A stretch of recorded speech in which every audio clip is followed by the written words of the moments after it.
Hello, Lambrick. Scott here. It's Thursday, April, what was that, the 8th?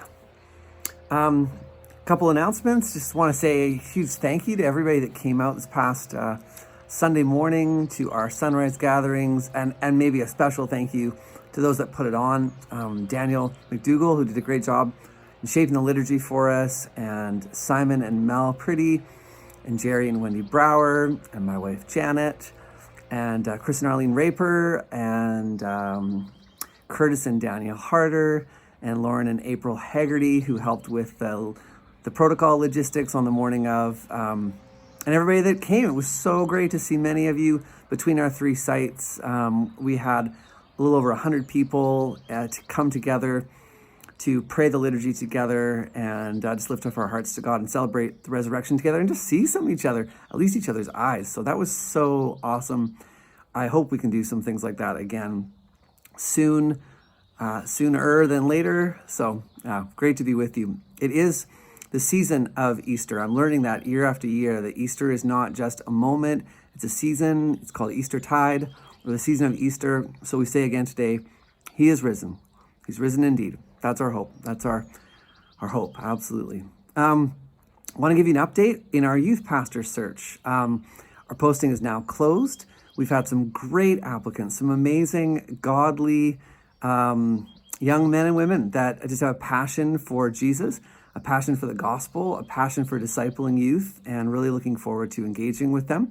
Going to have 3 interviews this coming Monday on the 12th, so you can be praying for me and Therese as we engage with these candidates and begin the conversation with some of them. So that's really exciting.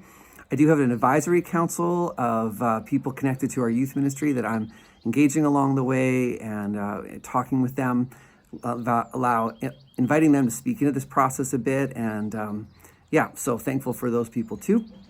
You can pay attention for my note to you. What's the other? Obviously you might have heard, we were getting excited about our youth actually starting to connect a bit in person, but with the significant rise of the variant and caseload in BC and on the island, I know in so many of our schools there's been cases. I know my kids' schools just got notice from yesterday, students who have COVID, and having to kind of walk through all the contact tracing these days is really challenging. And so put a big hold on our youth group gathering, continuing just to meet online. So I just want to let you know, pray for our youth, pray for our youth leaders. They are longing for connection just like all of us are, and youth group really matters, and those relationships focused on Jesus really matter. So we can pray for our youth and the youth leaders. Thank you to everybody that's serving there. Lastly, we are about 5 and a bit weeks out from our congregational vote regarding the Board of Elders proposal to remove the barrier for women to serve on the board as elders. This is a very significant vote in the life of our church. Many of you know that, and we feel it in all sorts of ways. I've been teaching toward this off and on over the last year and a half.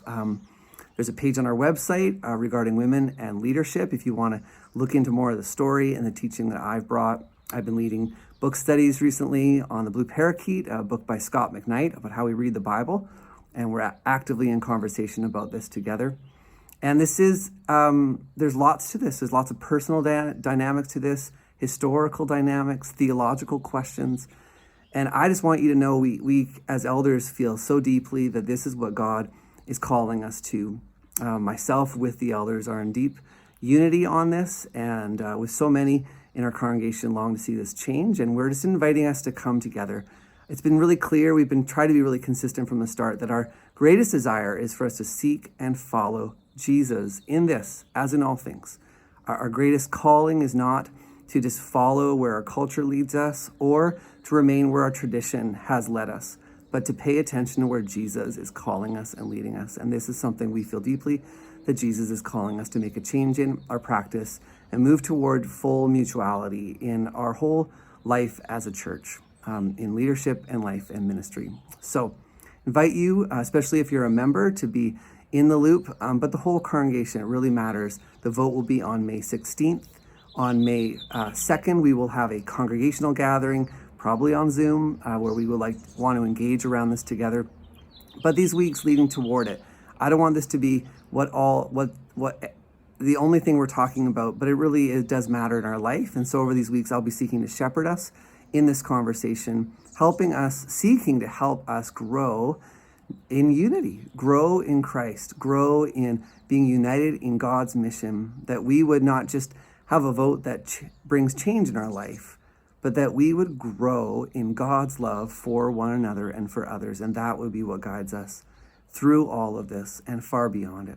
So that's my heart for you. I look forward to gathering with you this Sunday. We'll be in Philippians chapter 2 this week. I invite you to read it ahead if you want, and I'll see you then.